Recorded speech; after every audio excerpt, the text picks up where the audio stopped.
Well, greetings and salutations, test takers. This is Series 7 Guru, Dean Tenney, coming to you from my undisclosed location in northern Arizona. And when I'm coming to you off grid, I do give myself permission for an adult beverage. Why we do our, a nice tequila going there. We always have our very special VIP guest, Brian Lee, the test geek himself. He's the managing member of Test Geek Exam Prep LLC. We like to start out when we have good debrief. We like to share it. Now, remember, every draw of your exam is different. Brian and I are wishing for you a dream draw. Everything you studied shows up, and you go, I don't know what the big deal was. But, we got to be able to take down even a face of death draw. And so who knows what draw you're going to get. So I just give that caveat before we share debrief. And with that, Brian has some good debrief he'd like to share. So, Brian, what exam is this from that you're sharing a debrief on? Primarily Series 65. Okay. I can imagine that it could possibly bleed over to the 66 as well. Yeah, there's so much overlap indeed. So I'm just going to put up a little banner here. There we go. Boom. And we'll do our housekeeping after we get the debrief with Brian done. And so, Brian, what would you like to share with us that you've heard? So I think many of us know that there are quite a few questions pertaining to the balance sheets on both 65, 66, even some on the Series 7, but this one does not apply to the 7.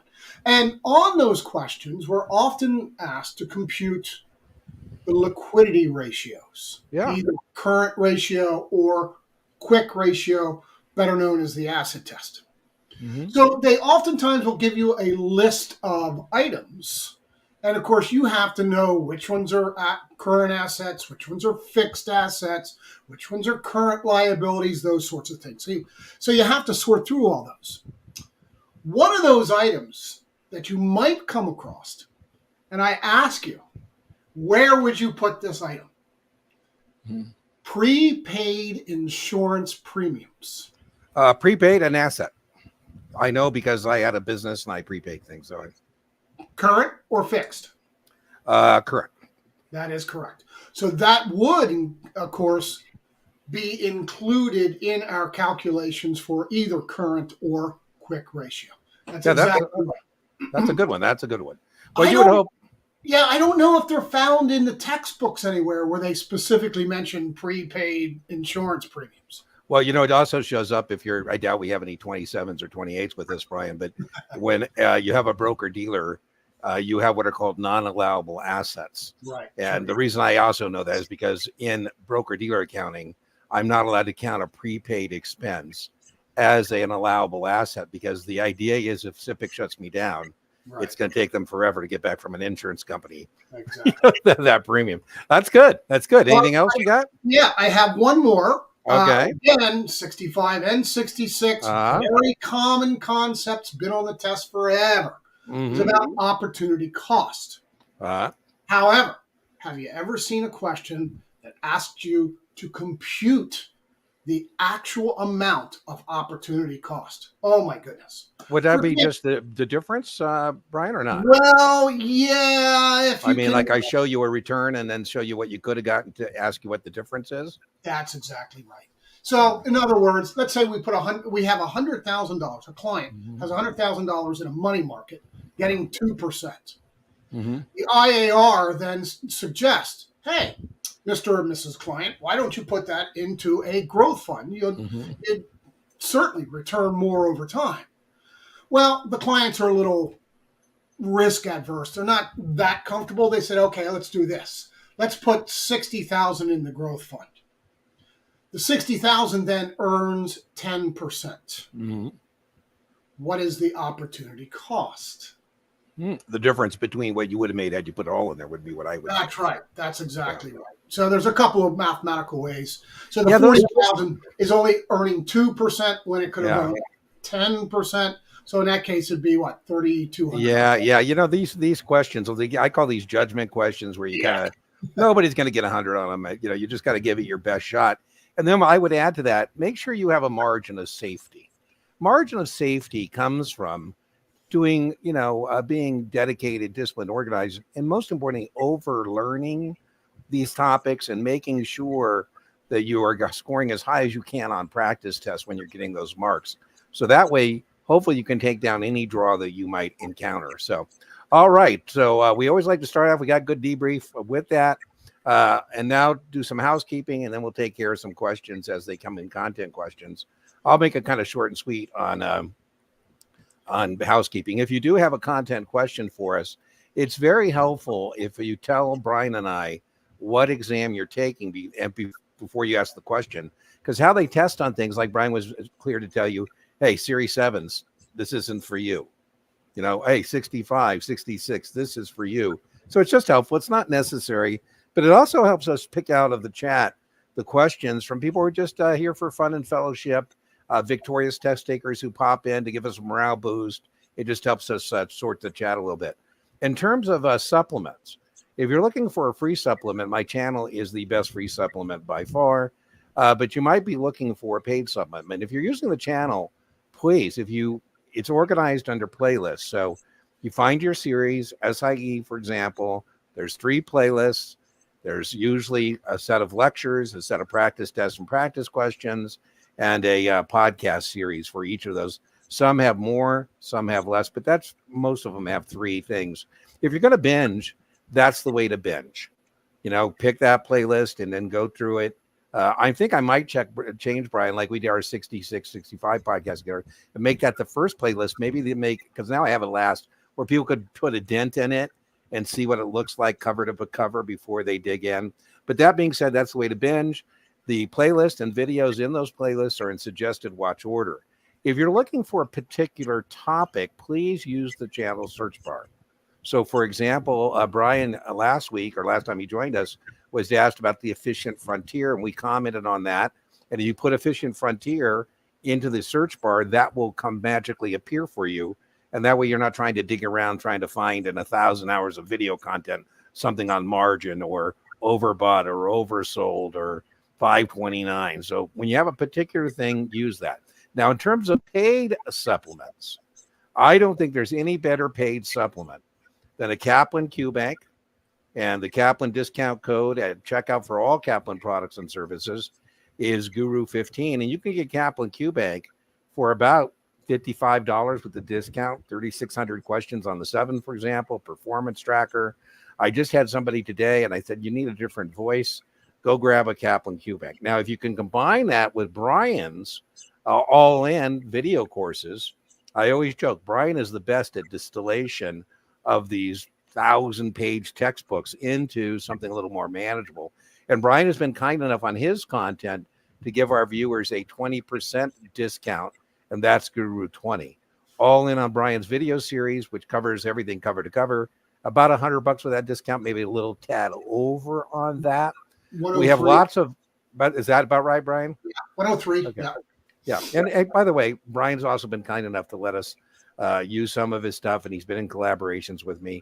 I want you to feel free, and I'll be more than happy to put on the banner, or Brian will put on his board, his email, and you're welcome to call him. Don't call me about a question about Brian or Brian's content. Just reach out to Brian directly.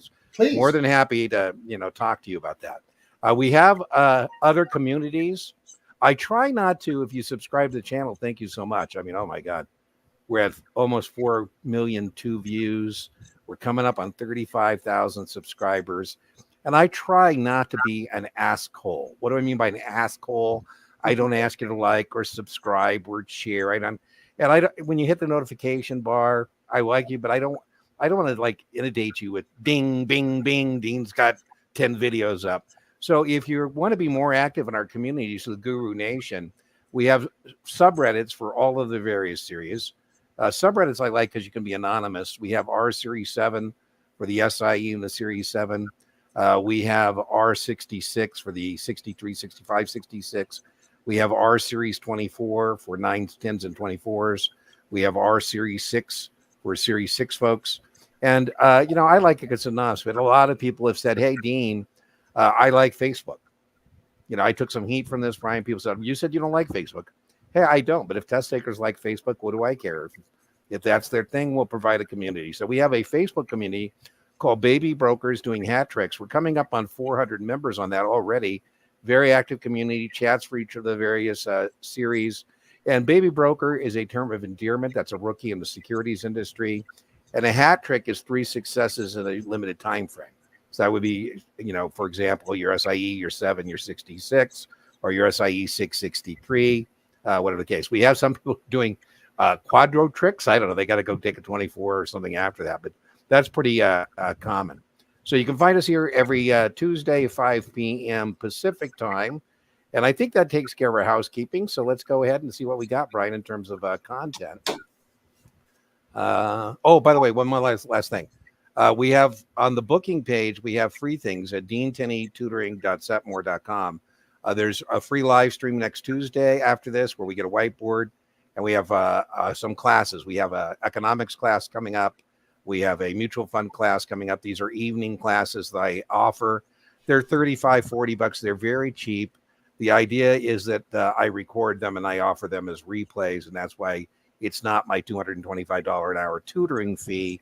That also unlocks office hours, which is a $225 value as well. So anyways, if you're looking for a class, go to deantenneytutoring.setmore.com. Next week, I'm teaching Kaplan's SIE exam Monday, Tuesday, Wednesday. Okay, I think now I got all the commercials out of the way. Okay, let's see what we got. Would you be able to review margin for the Series 7? Well, let's start at the top, Christina. I just realized I didn't stop at the top there. So I'll get to you, Christina. Be patient. Hi, Dean. Putting this here now, Lauren is saying, I'm the early bird. I'm in early, so I get to go to the front of the queue. She is absolutely right. What does it mean when a bond is puttable? So, Lauren, I thought this was so funny. This is years ago, and I was at District 1, and they were talking about reverse convertibles. I go, what the heck is a reverse convertible? So, Lauren, let's start with a convertible bond. In a convertible bond, you're going to receive a lower interest because you, Lauren, are going to be able to have a choice to either get your $1,000 back at maturity or to get X number of shares. And typically, you would make that decision based on the economics. If I, do the math and I say 25 shares times the current market price is more than 1,000, I'm going to say, give me the stock. And if I do the math, 25 shares times the current market price, I made up the conversion ratio, but it's less than 1,000. I go, give me back my money. So that's a traditional convertible bond, and you are in control. You have a choice. Now, this is kind of a nifty, and I think it should be truth in advertising violation. But a reverse convertible is reverse, meaning it's puttable. I mean, you don't decide whether you're going to get the money or the stock. The issuer does. The issuer gets to decide, Lauren, whether to pay you the money or to knock you into the stock, make you actually, that's why it's called a puttable bond. Oh, be careful. I may misunderstand your puttable thing. So let me back up. That's called a reverse convertible. If you're that's can be puttable at the issuer's choice. If you're just asking about a put feature in a regular bond, that's your ability to say to the issuer, I no longer want this bond. So if that's what you're asking me about, Lauren, the test question there would be, gee, Dean, I'm getting a higher interest rate. How come? Or excuse me, a lower interest rate. I said, well, the reason, Lauren, you're getting a lower interest rate is because at the end of 5 years, you can put this bond back to the issuer, right? And that would be very advantageous to you in a rising interest rate environment where you could say, hey, I can get a new bond for more. So I'm not sure, Lauren, whether you're asking about just a regular put feature on a traditional plain vanilla bond or a reverse convertible. Your thoughts, Brian? Yeah, remember this from the old Series 7. We used to teach puttable bonds. It was a way to essentially, I don't want to use the word guarantee, but assure your principal back from a bond if interest rates go up, right? Because normally the price of the bond would fall. Mm-hmm. But if it had a put option, the right to sell the bond back to the issuer, they essentially get their principal back. I doubt if it ever shows up on the 7 anymore. You know what I do? Ago. Yeah, Lauren, I use it actually. I still actually teach it. And here's where I use it, Brian. I use it to introduce the concept of call and put before I actually do options a couple of days later, right? I say in a debenture, it's going to be callable, meaning the issuer can call it away from you. They can replace their high cost debt with low cost debt. Right. Call. And then I go over put. And then when we get to options, I go, hey, remember that bond we talked about? All right. Lauren, join me for the live stream. Go to deantenneytutoring.setmore.com and sign up for next Tuesday. And Lauren, if you'd like to show up for that, I don't know when your testing is. You can ask me that again. And I can have audio and video, and we can chat, and I can put it on a board and walk you through it. Hi, Dean. Thanks for all you do. My pleasure. Just took my Kaplan practice test, Kevin 7273. Is this a good indication? Absolutely. I'd like to know when you're testing. Last two were simulated exams were 83, 85. I'm with Brian. I think that's great. I take it. When you're testing, I mean, you should be testing soon with scores like that. I hope you're not like, Brian drives me nuts. People get scores like that, and I ask them when their test data. I don't have one yet. I go, well, get one. Right. So I always joke, if you don't have a test date, you're just circling the airport and you're not able to land the plane and you might run out of fuel. So best practice is to get a test date. I've taken the 66 twice and failed. Oh, I hate those scores. I see these every day. Yeah, Shelby. So I'm going to link in the video description to my 5 recommendations about how to handle this misfortune. The lecture is called "You Failed. Is it over?" Spoiler alert, it's not. And I have some recommendations on how you should proceed. Okay, here I go, Brian. I'm probably going to get myself in some hot water again. There we go. I know my biggest gripe about Achievable is the lack of correlation between their practice test scores and the actual exam. I don't mind Achievable on the SIE as your primary study material. But if you're using Achievable for Series 7, 65, or 66, I think it belongs in the category of a paid supplement and not your primary study tool just because of a lack of correlation. Even then, I think that the Kaplan QBank and Brian's videos combined are less money and a better paid supplement. So I do think you should restart, Shelby. I do. And I think you should restart with new materials. Now, depending on how much you've chewed through, maybe it's just Brian's paid supplement, a Kaplan QBank, but maybe it's all in on a Kaplan or STC or Past Perfect. That's a decision that you need to be make. You don't want to get too many voices in your head, but you do want to get some confirmation of testable issues. What's your thoughts, Brian, on if you don't want to get into the controversy with Achievable, that's fine. No. What's your thought about, what she should do in terms of I'm all about correlation. And I am absolutely 100% behind you, Dean. You're absolutely right. I find the exact same thing. I find this a lot, especially 65, 66, these 70s, 71s, 69s, multiple times. First thing is you need a different voice in your head. Kaplan QBank, at least, right? Their simulated scores tend to correlate much closer to what you score on the real test. Achievable, their process isn't bad, but just like Dean said, the correlation on the practice finals just don't cut it. They really don't. So you got to get different voices. You got to get Kaplan minimum. I think, of course, my video course, with those two things, it should easily put you above that 70. Shelby, I'm going to, Brian and I are good friends, so I know he's not going to take this personal. But the way I think of it, Shelby, is both Chuck Lowenstein, who's the subject matter expert at Kaplan for NASA exams, and Brian are bigger jerks than the real jerks in a good way. They're trying to stretch your mind and hope it doesn't go back to the same spot. Brian, actually, his practice tests actually have stronger correlation than even Kaplan, because Kaplan's a little tougher, a few points tougher. I had Brian, somebody who took your Test Geek 66. I tutored him. He was the same situation. And I said, you got Brian's practice. Nobody listens to me, Brian. I just drives me nuts. I said, put it aside. Let's do that as our last intellectual inventory mark before you test. And he's testing like 10 days out. And then he calls me and said, I got 75 on Brian's thing. I said, well, I thought I had told you to save that. And do it. I have good news. There's strong correlation. So that's okay. That's where we need to be. So I like it. So the Shelby, that's our recommendation. Can you push the QBank? You certainly can. I get it. Don't be discouraged. Come here, Shelby. Get bucked up. It's not going to be something he even cares about. My best broker, Shelby, I'm telling you the truth. My best broker took the test 5 times. And he used to go out and tell people, if anybody knows this stuff, it's me. I had to take this test 5 times. Shelby, I don't know if you're in a support unit or the business unit, but nobody cares when you pass your exam. And if you're in sales in the front office, the business unit, people invest with you because they like you and they trust you. They don't invest with you because you passed a test. Or Brian, my favorite thing is when people are chatting up, they got a 94. I'm being serious, Shelby. When we used to give scores, we don't anymore. But Shelby, I am being truthful. I always thought the people missed their mark a couple times. How they has responded to that misfortune said a lot about their future success. I think you're going to be successful in our industry. People got over 95. There's one guy that he has that on his LinkedIn profile. They got over a 94 on the test. I go, all you've proven is you're a bigger jerk as the person who wrote the test.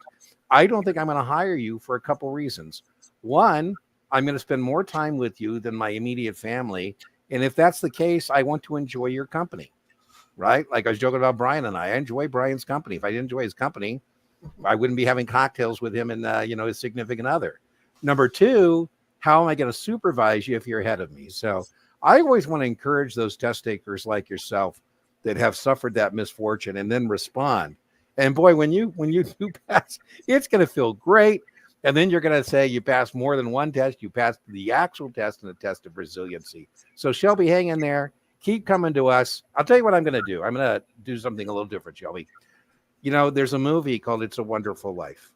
And in A Wonderful Life, when an angel gets their wings, they ring a bell. Or I should say, according to Clarence, the angel, would-be angel, he's an intern right now, but he's going to get his wings. And what we do here in Guru Nation is we ring this for people who have passed their test. But I'm going to ring it for you early, for whom the bell tolls. And I'm paying it forward that I know this third time out, you're going to find those points and you're going to get this thing done.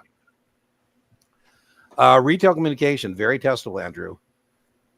So retail communication, not correspondence, is required to be filed with FINRA. Well, it depends on the firm. There are exceptions to that. You can have that. That's not really, I think, the test question. What I think the test question is going to be, and I'll defer to Brian, is the definition of retail communication, which is more than 25 more than 25 in a 30-day period. And the test question is not whether you need to file with FINRA. In certain firms, in certain circumstances, that answer is yes. In other circumstances, the answer is no. Series 7, it's beyond your pay grade, Andrew. I don't think you're going to see that on the exam. What you will see is that it requires pre-distribution approval by a principal. Follow-up, the definition of correspondence, 25 or less. And then the test question there is the principal can approve it pre or post, right? Also, are YouTube factual videos required to be filed and stored? Well, yeah, there's no separate, if this, you're asking about a YouTube video from a firm promoting Schwab or Fidelity or Morgan Stanley, there's no separate rule about videos. It's considered retail communication. It needs to be kept for 3 years.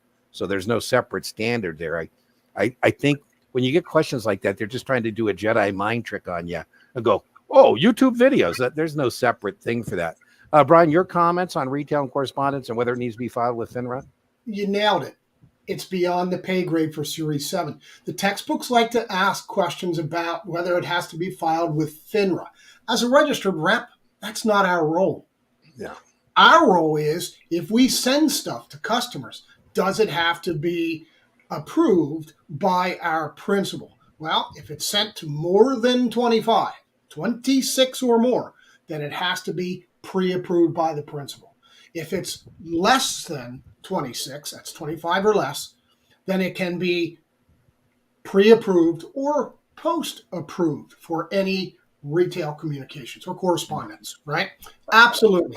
The FINRA requirements, generally not a Series 7. Yeah, if you join Brian and I for 24, Andrew, we'll get into that. That's and right. Then I just want to make one more distinction. I hope that's not you, Roaring Kitty, doing the YouTube.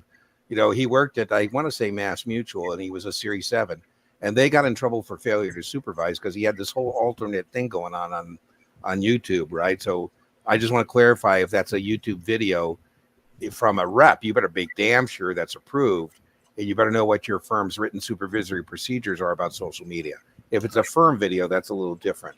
Now, one more point, Andrew. I can't help but notice your last name. I don't know if you're in relation to Richard Haas, the president emeritus of what is it? Foreign Affairs, the magazine, but the Foreign Affair Council. I had the luxury of flying in a private jet with him to do a presentation, and whoa, I thought, man, I'm living large. So, all right, what's next? Past the 63. Woo! I'm wearing a headset, so I don't know if my bell is ringing loud enough. And now I'm fully licensed. You're welcome. Woohoo! So you got the hat trick done, right? SIE 663 or SIE 763. So Sanjay, you are an agent of the broker dealer. So those of you taking 65, 66, let's be clear. Sanjay is not an investment advisor representative. He is an agent of a broker dealer. Neither him or his firm are a fiduciary, right? They have to comply with Regulation BI. Now, I'm going to give you some good news or bad news, Sanjay, depending on how you felt about your testing journey. I bet you in your future, I see a 65 or a 66. Consistently averaging, Shannon. Love your fedora, Shannon. Consistently scoring 85. Go. Wow. Go. 74, Brian. Well, Shannon, I love that. There's proof of what I just said. Did I not tell you? Well, I guess you're the opposite. Usually people pick up points from Kaplan to the actual exam. But what I love about Shannon, your 74 on Brian's exam is that's a reliable 74, which means pass, right? So Brian, people don't get 74s and go backwards on the test on Brian's exam. That's on a Brian exam, that's a high water mark. I got asked today, Brian, what high water means. High water means, that you're not going to go below that, but you might go above that and get a new high water mark. So Shannon, I'm perfectly okay with you. I don't think you should have any concern on the spread difference because, again, the idea with the 74 having stronger correlation means you're good. 85 on Kaplan's great, but sometimes with that 85, you can be a little suspicious, Shannon, because, maybe you memorize questions and answers. I don't know. I think it's hard to get an 85 on a Kaplan because you actually understand the content and that level. I remember there's one to B. Oh, that's like this other one, C. So I don't think you should be worried at all. Brian, what do you think? Should you be worried about a spread between you and absolutely right.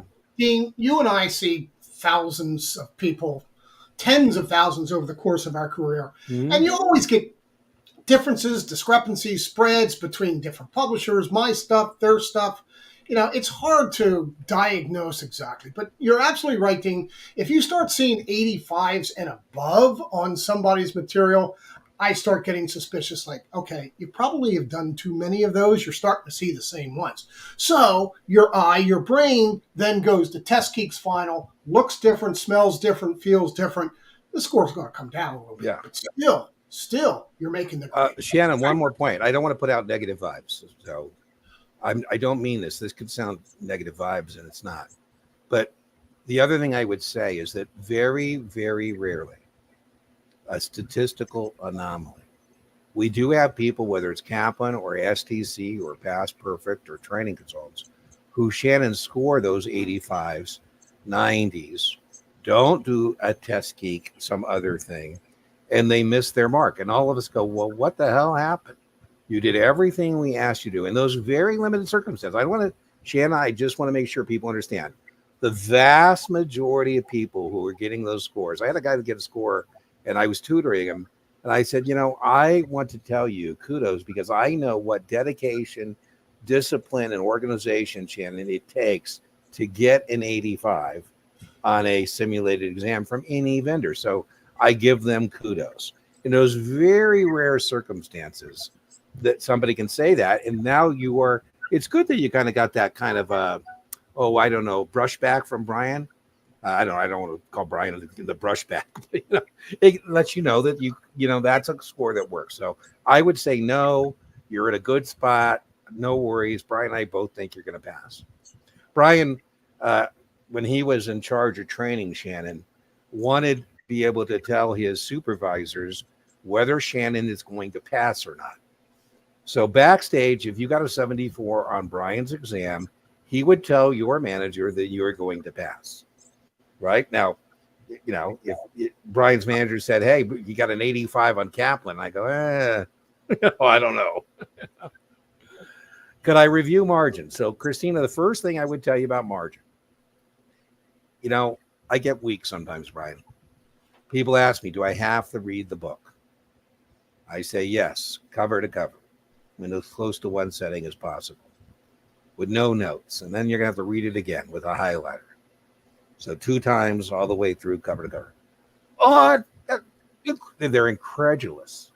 They ask me again. Every time they ask me, I say yes. When I get weak, I say, okay, you don't need to read partnerships and margin. Because all the test prep vendors, Christina, go total overkill on partnerships and margin. They have hundreds of pages for 2, 3, 4 questions max. And if you tell me, Christina, that you missed your mark because of margin, I'm going to say you had bigger problems elsewhere. And most of them are pretty straightforward.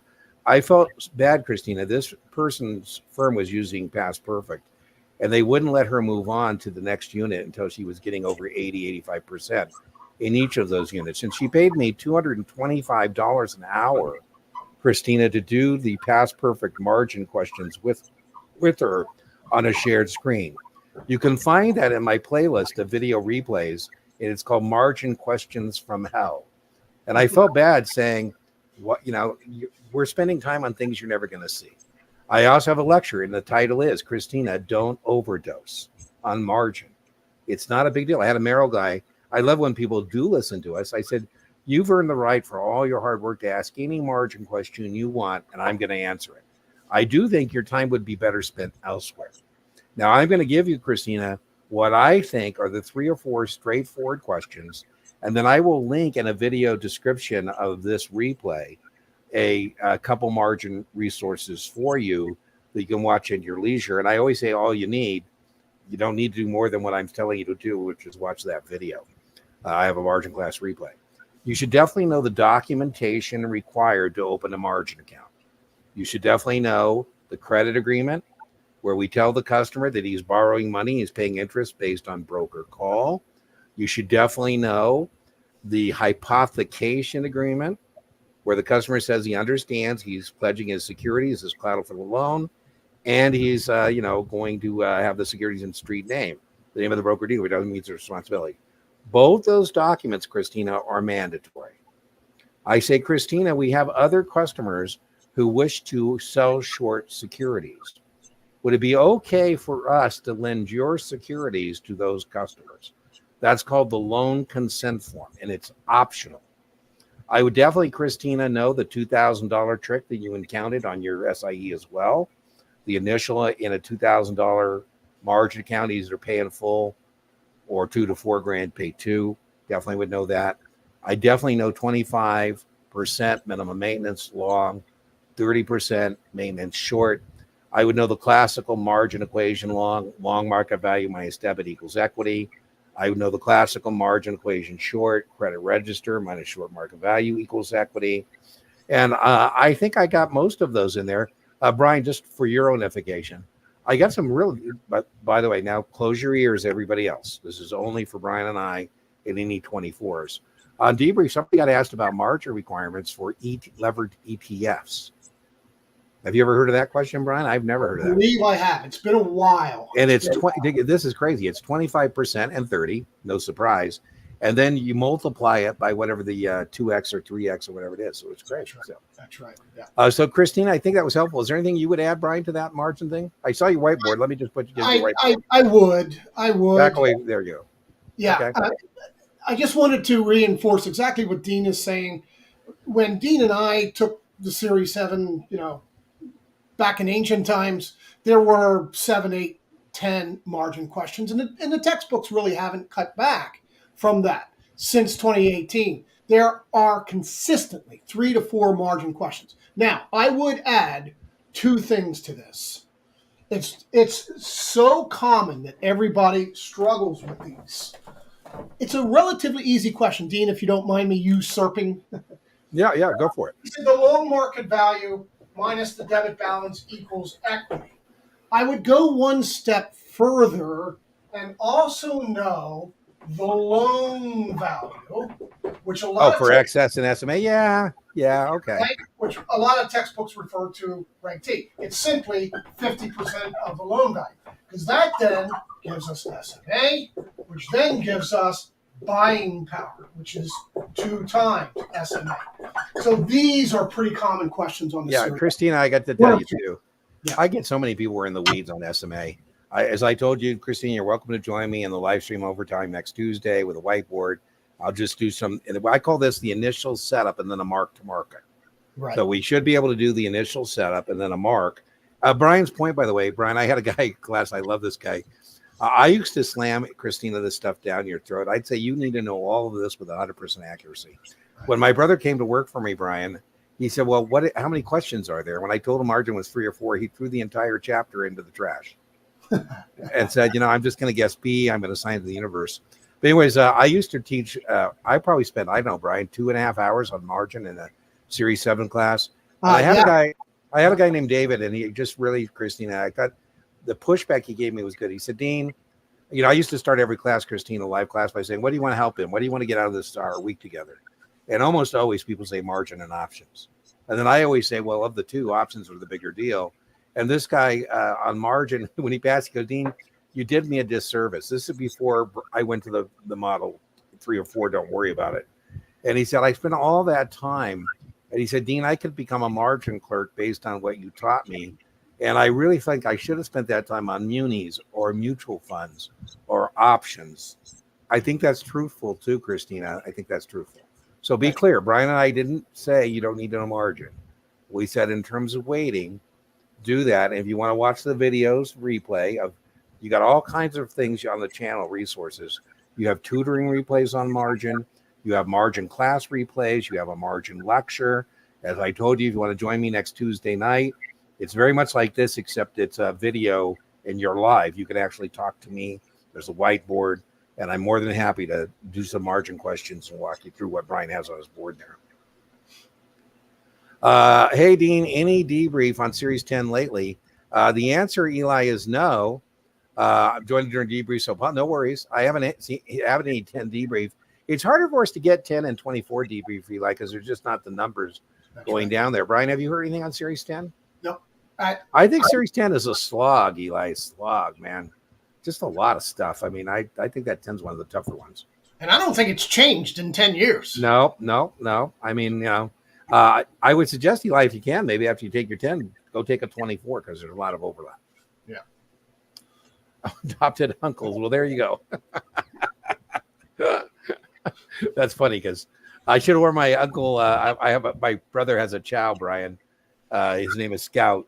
And my sister-in-law bought me this T-shirt that says Uncle Dean because I'm his, she refers to me as Scout's uncle. And then I have some family members. My stepmother is a Mexican national Alba.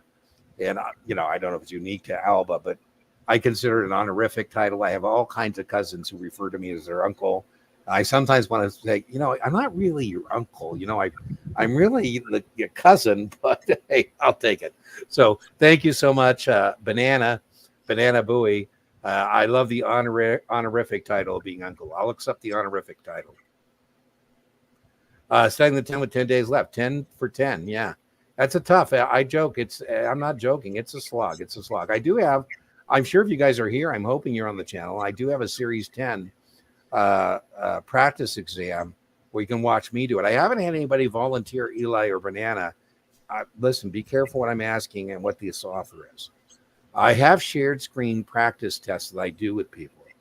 I don't think I have a 10 shared screen practice test on the final. Well, that's where I do it with a person. I have a 24 like that. I have almost every exam. If you want to volunteer with that, I usually charge $575 for that. And if either one of you want to volunteer, I'll work with you. Maybe I'll give you, charge you half, and then that would be available for other folks. So if you want to take me up on that, send me an email at dean@guruexamprep.com. Yeah, Cody, I use either two things. I use my Marine Corps MOS, my military occupational specialty, and I also use chess as an analogy. So, Cody, when I tell people in the that I was in the Marine Corps, my military occupational specialty was intelligence, 0231. They go, wow. So, Dean, you're looking at satellites and where these nukes are. I go, no. In the Marine Corps, the intelligence is tactical, like what's behind that tree. It's not like, strategic kind of intelligence. It's more like actionable intelligence, like what can this Soviet tank do? What plane did you encounter when I'm debriefing a pilot? Tactical. The other way I think of that is when I play chess with my brother or anybody I like to play chess. And my brother is aggressive. Tactically, Cody, he's brilliant. Strategically, he's flawed. What I mean by that, Cody, is if I can get past the opening and the middle game, I'm going to win. That's now 50-50, right? Because he's throwing pieces out there. He's attacking. Now, in terms of money management, the test is, I would say, Brian, I'll defer to Brian after this, prejudicial that they like strategic asset management because of a lower cost structure and more tax efficiency. Whereas tactical is active management. I saw a great interview, Cody, and maybe you can bring it up, where David Rubenstein was interviewing the CEO of the American Funds Capital Group. And they were talking about active management because Capital Group is actively managed. I thought he made one of the best defenses of active management I have seen in a long, long time. And David Rubenstein kept coming back at him saying, okay, well, what about this? And what about that? And he said, well, it's the other people that have given active management a problem. He said, our strategies, 85% of our strategies do outperform our benchmark after fees. I thought, okay, haven't heard that presentation in a long, long time. He said, but it's a challenge to get the news out because, the passive management is, more doing that. So tactical, I would think higher cost structure, more aggressive, less tax efficiency. Brian, what would you add to that for test purposes? And I'll add exactly right on the heels of what you just said. Tactical is more costly and less tax efficient because, very, very quickly, if you have your typical 70-30 portfolio, now these asset classes in a strategic portfolio do not change. Large cap domestic, international, small cap, real estate, emerging market, and then debt and cash. These asset classes do not change. We buy and sell to maintain the 70-30, right? That's the rebalancing. In tactical, we might take out real estate because current market conditions do not favor real estate. We'll throw that out and add something that's better currently, like commodities. And there's your efficiency because now we're creating capital gains and losses, more cost in buying and selling securities. So that's why you always see in the textbooks, the tactical are based on current market conditions. Strategic is not. Do you think, Brian, I thought this guy did a great job too. He actually said that the client wants passive management, they'll add it, but they're not the ones who are going to do it. Which I thought was kind of interesting. He's saying, we don't believe in it, we're not going to do it. Do you think rebalancing, I think it's more of a test prep vendor. So my question is, do you think it's test prep vendor or actual test where we ask people to understand that rebalancing a strategic asset allocation is not tactical? I have people struggling with that as a practice test question. My question to you is, do you think that's an actual question on the exam? No, I do not. I think strategic equals passive management, tactical equals current market conditions, especially when we're talking about the Series 65, it does not dive deep. Yeah, I think it's funny. Cody told us, Brian. Cody, so we do ask you, and I appreciate that you told us with 65 or 66. But Brian, even Brian, I knew from your question, kudos to you that was a 65, 66 question for sure. So, right.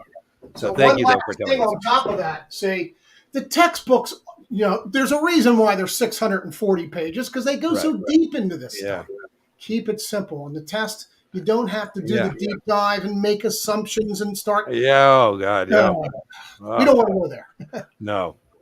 60-degree schedule, Isaac, for my practice. Oh, Isaac has had. So, sometimes I get asked, Brian, do I have discounts or quantity discounts? I say no. I say, no, sorry, tutoring is $225 an hour. Had a guy this week, Brian, I'll talk to you about later, that said he thinks I'm leaving a lot of money on the table because the channel is free and I charge $225 an hour for tutoring. And I said to him, by the way, he booked an hour of tutoring to share with me his pitch, which I respect. I mean, at least he paid $225. And I said, well, I'm not into large pools of people. I'm into large pools of money on the payment side. On the free side, everything on the channel is free. I don't sell you coffee mugs or T-shirts or channel memberships. But on the booking page, most things are paid. So, I was like, I'm trying to figure out how I can articulate this to somebody. So in Isaac's case, he's loyal on the live streams. He paid my $30 or $40 for one of my classes. He's active on Tuesday nights with us. And so in his case, we did a shared screen final. That's a $575 value, and I sell that all day long. I did 4 of them at $575. Woo! It's even for a retired rock star stockbroker, that's still a good chunk of money. And Isaac and I had done that 63 practice test. He gave me permission to put it on the channel. He did really well. And then I'm assuming this is the same Isaac. So Isaac, it's a different Isaac. I apologize. But then he had to reschedule. And such a downer because he's so ready to go. Things happen. But if you are taking the 63 like Isaac, check out the replay of him and I going through the 63 practice test together, explicating questions, why they're right, why they're wrong. And I know he is going to pass. I can't imagine, Isaac, based on your performance, you're not. So you should be optimistic. No way to do it, right? I want to watch. Yeah, I have a 63 and 60. There's 2 videos to watch for 63. The 63 and 60 minutes, and then what I call the Mighty 90. The Mighty 90, Brian, has over 100,000 views. And I think I told you, Brian, what I tried to do is teach a 4-hour 63 class in a 90-minute video. Right. I think it was successful. But those will be the 2. I'm sure, Isaac, you and I have talked enough that you know which videos to watch. I have the QBank. Some of the language seems frustrating. Well, Chuck is trying to purposely be frustrating. So Chuck is the subject matter expert at Kaplan. He's in charge of the NASA exams in the QBank. And him and I every once in a while get into it. And I do say, like I was doing a shared screen NASA exam earlier yesterday, Brian, and one of my favorite Chuck things, he asked them this way over the top question. And the explanation starts with, while you will not see this on your exam. And then I go, what the, and then I call him and I give him grief. And at the end of it, I say, okay, I still love you, because his heart's in the right spot where he's trying to stretch your mind based on the vocabulary. But even Brian does that. So Brian, I was doing a shared screen, one of your tests, and the person didn't know what the word proscribed means. And I said, that's just Brian's fancy word for prohibited. Now, he's not picking that word to be a jerk. He's picking the word because people consistently on debrief say they're frustrated with the grammar and language, particularly on NASA exams. That's right. One more anecdote. I like in tutoring sessions to sometimes black out the answers. And I like to say, Brian, let's project what you think the answer is before we even look at what answers are being offered to us. I do it all the time. And then this young lady, I love her. She gave me the most vulgar street version answer, which was correct. I said, okay, a couple of things. Your answer is correct. But we know that when we do the reveal, that is not the way that answer will be expressed in legalese and NASA language. Now what we got to do is translate your vulgarity and correct answer into, the challenge of the NASA. That's exactly right. Yeah. So you're connecting dots. I tell people, I say, look, read the test question, read it twice, right? RTFQ, right? And formulate the answer in your head first before you start going down NASA's rabbit holes. Yeah, right. Exactly right. You're just connecting dots. Oh, I love it. Testimonial. Right? You don't have to take Brian's word for it or my word for it. Banana has said Brian's videos are awesome. I do think they're awesome as well. I know not everybody has resources when you're starting out in the securities industry. And so, the YouTube channel, my YouTube channel is free. It's completely free. Everything is free. But if you have the resources, it is not time to be frugal. If you have the resource to invest in your career, now is the time to do so. I even get more aggravated, Brian, 24 today, because 24 should have resources. So I said, instead of whining, go buy a supplement. Go get some help, right? Go get some tutoring. Do whatever you need to do. Thank you, Banana, by the way. There you go. Brian's course, there's another Brian testimonial. So excellent resource, 65 playlist. I think I got some good content out there. Right on. Remediation too, Shannon. Not a bad word. Remediation is a good word. So a lot of times I used to think, oh, that's so negative. Remediation. I'm thinking like my grade school days. I got to remediate. They're going to put me in a room and no, that just means correcting an improvement, right? So remediation. So it's a good thing. Embrace it. Yeah, hit the button and subscribe. Absolutely. I think subscriptions take care of themselves. And, it's funny because I have people who, when they pass their exams, they say, Dean, I'm unsubscribing because I passed my exams. I get it because, I come into your life for a reason and a season. Brian, I think, would probably agree. This is both of us. We come into your life for a reason and a season. The reason is to pass your exams, and the season is how long that takes you. And I got to tell you, it's such an emotional payoff when I see people on our channel matriculate from their SIE to their 6 or 7, to their 63, 65, or 66, to their 9 or 10, to their 24. But yeah, that's natural. And then I always think, Brian, it's always fun when somebody says, Dean, I'm not going to unsubscribe, even though my testing journey is over. I go, woo! 66 on the 66 yesterday. Yuck. Underperformed on run regulations, which is 95 for the reason. I received a lot of unexpected questions. So, Jason, two things. I'm not sure who your test prep vendor was in terms of how many. So, two things I ask in this circumstance, Jason. Who was your test prep vendor and what was your QBank usage? So, Brian, I think is one area where we do disagree a little bit, Brian. I almost always think if you tell me that your test prep vendor, Jason, was Kaplan or STC or Pass Perfect, and then we go to QBank usage, we're going to find there's a low QBank usage rate. There's a very strong correlation to QBank usage and passing, high QBank usage. So that would be my first two questions. Well, who was your vendor? What was your QBank usage? But again, Brian and I have a video, and I will link to it. We did a 66 podcast. I think we called that, Brian, the episode, like why people pass the fail the 66 or pass. That was the 65, that one. So, well, we have an episode on that. For both. Yeah, but we think sometimes 65 people they're coming off a test. So then I'll defer to Brian. So Jason, I don't know. Is this tough love? I don't know. I think that you should feel good about a 7 testing victory. I think a lot of people come off that with a little bit of hubris and a little bit of not understanding that 66 does have questions that are different. So what we want to call that unexpected or different, a little bit of hubris on that. And then there's enough overlap that they start like doing some study and they go, oh, this is my 7 over again. No, it is not. So I always tell people, too late now, Jason, I'm sure we're going to redeem this misfortune. Again, I'm going to link in the video description to that video about my 5 recommendations. And I do think you're going to redeem it. But I always tell people about that 7 victory, respect the 66. Respect it. Make sure you're not, you're coming to it like, I got to do this just like I did my SIE, just like I did my 7. I got to overlearn it. I'm not getting any extra credit because I'm 2-0. Your thoughts, Brian? Absolutely. We talk about that. You're right. The first episode of the 66 podcast we did, boy, how much fun was that podcast, right? Yeah. Is why are people not passing the 66 when they just passed the 7 the first time?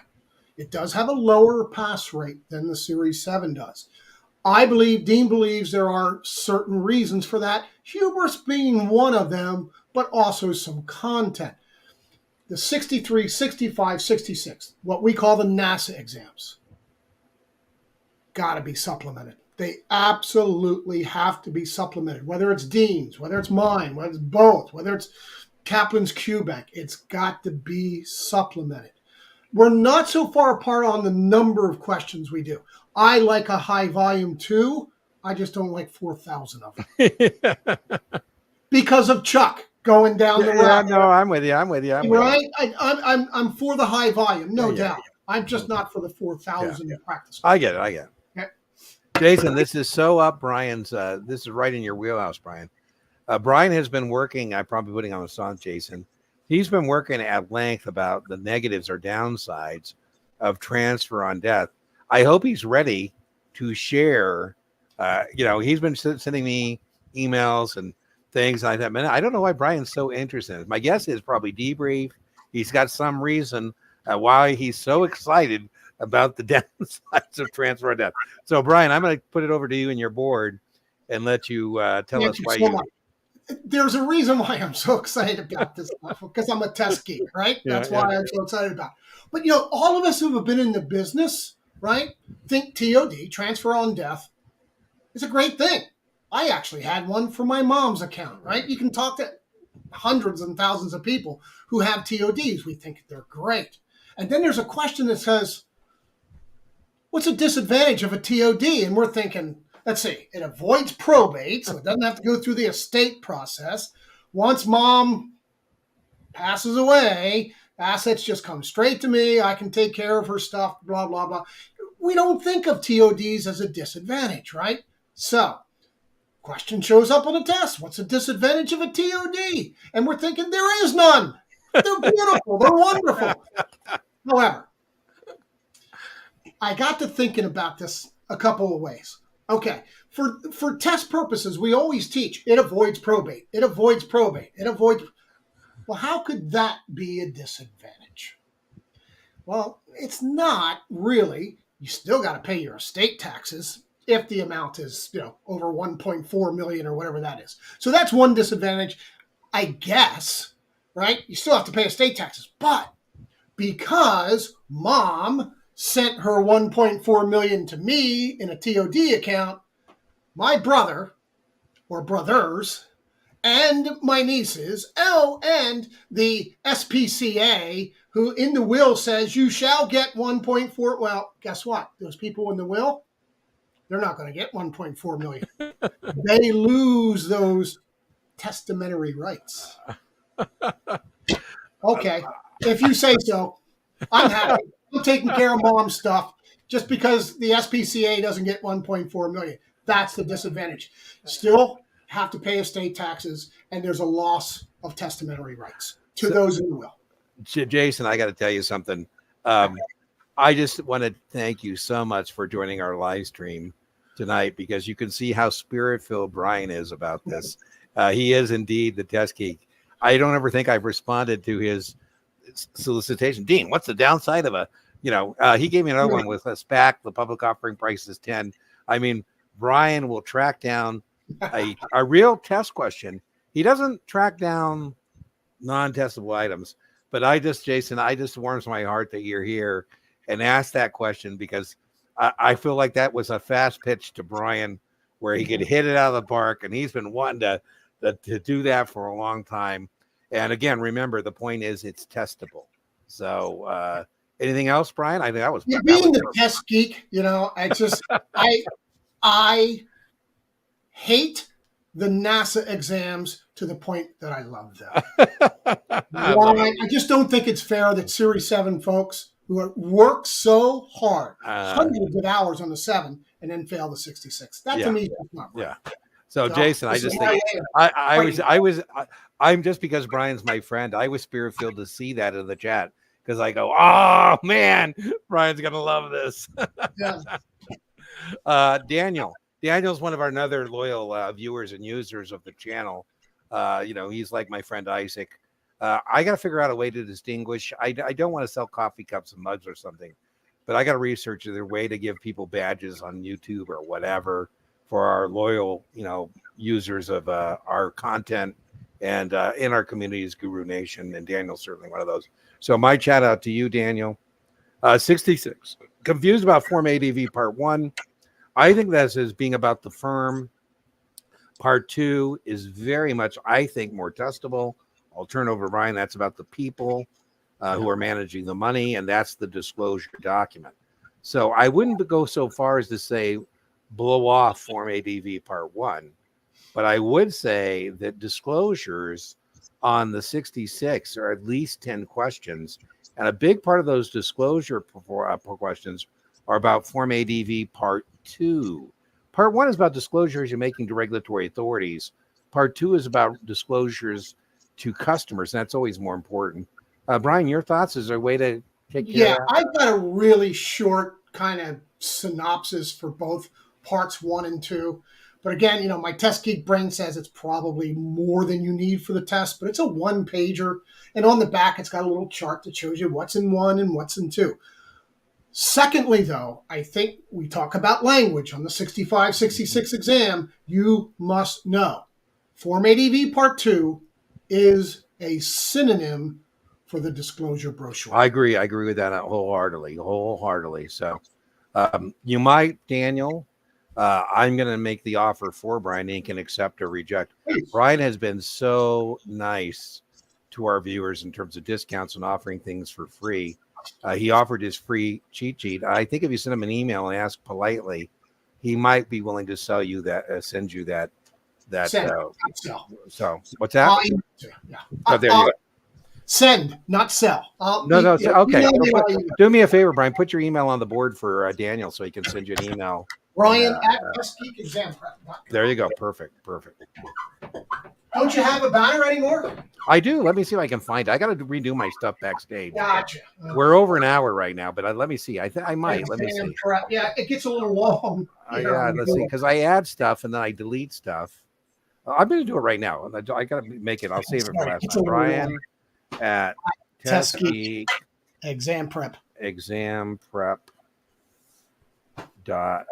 Okay, well, now I have a banner for sure. It's so funny, Dean. As much as we've collaborated and been together the last several years, I don't know your email either. Yeah. It looks like I blew it. Yeah, it looks like well, that's my tequila kicking in. Okay. We're over an hour right now. Well, there we go.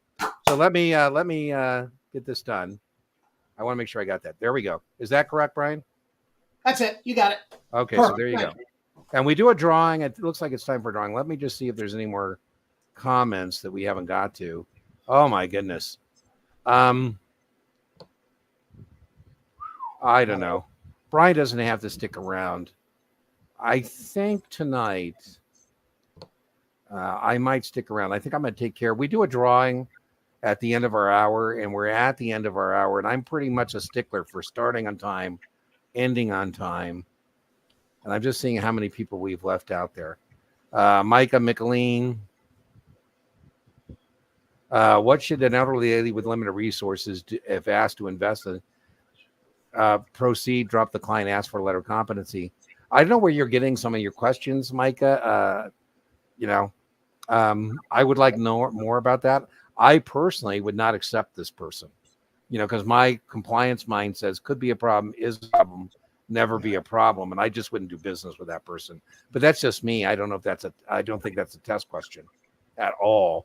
The test question is about what do we do to protect seniors from being exploited in our WSPs and temporary holds. All right, Cody, client recommendations. Watch our podcast. I'll link to that. I'm considering joining class. What do you recommend for 65, McLean? Join the economics class. It's $35. It's great for 65. It's great for SIE. Join that. It's a value. I told you I charge $225 an hour. That's $35, and that opens up the office hour, which is $225. So that would be my recommendation. All right. We're with Fonseca. I love it. We're wishing you good luck. Testing dates are often further than expected. Super annoying. I totally agree with you. Brian and I recommend best practices to get the date first, and if possible, and then reverse engineer your study effort. That's right. All right. Woohoo. My pleasure. That's a big emotional lift. I love it. Yeah, it's annoying. NASA exams are annoying. I noticed on previous Q&A video for MSRB, donating a political campaign is a 2-year penalty when applied despite the spend beneath the max. When does the 2-year apply not apply?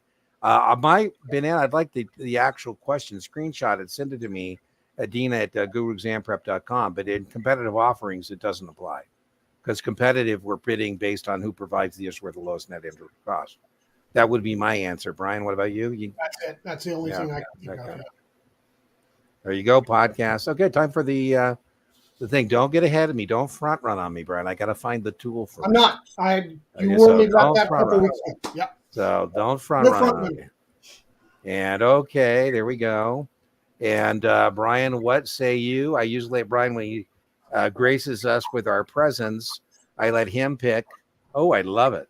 All caps? All caps. Okay, so what you win in our drawing that we end each of our sessions with is a drawing for free entry. So for Micah, if she wins, Michaeline, if she wins, she can get that class she asked me about for free. And you also can participate in the office hours for free. So that's what you win. And let me go get that there. So if you want to participate, you would put that into the chat.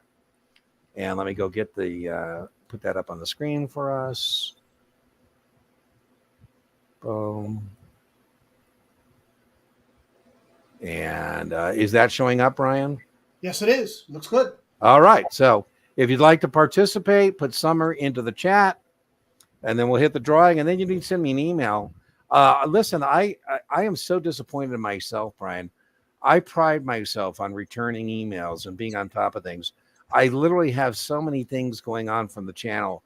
I can't keep up. So I want you to feel free to nudge me and say, Dean, I won the drawing. Where is my link to my office hour or to my free class or whatever it is? So you have my permission to be aggressive and nudging me and say, hey, because I do apologize. It's just so many emails. It's just difficult. I have the same problem, Dean. I'm Brian. I'm trying to decide. Brian, I've talked about forming a syndicate to hire ourselves somebody help us. But I have to decide whether I want to expand the business, Brian, or contract the business. That's right. Because I don't want to work so hard. Anybody else want to participate? A market maker provides liquidity in stocks. A market maker trades from inventory, test question. They trade as a dealer, a principal. They charge markups and markdowns. I wouldn't worry about that too much on the 65, rather than knowing what we call disclosure of capacity. Disclosure of capacity. We always have to tell you in what capacity the firm is acting. In what capacity the firm is acting. And then I'm trying to get rid of that from my screen. There we go. Okay, anybody else? Whoop, there's Brian's email. Boy, I'm struggling with it. Probably should have not have.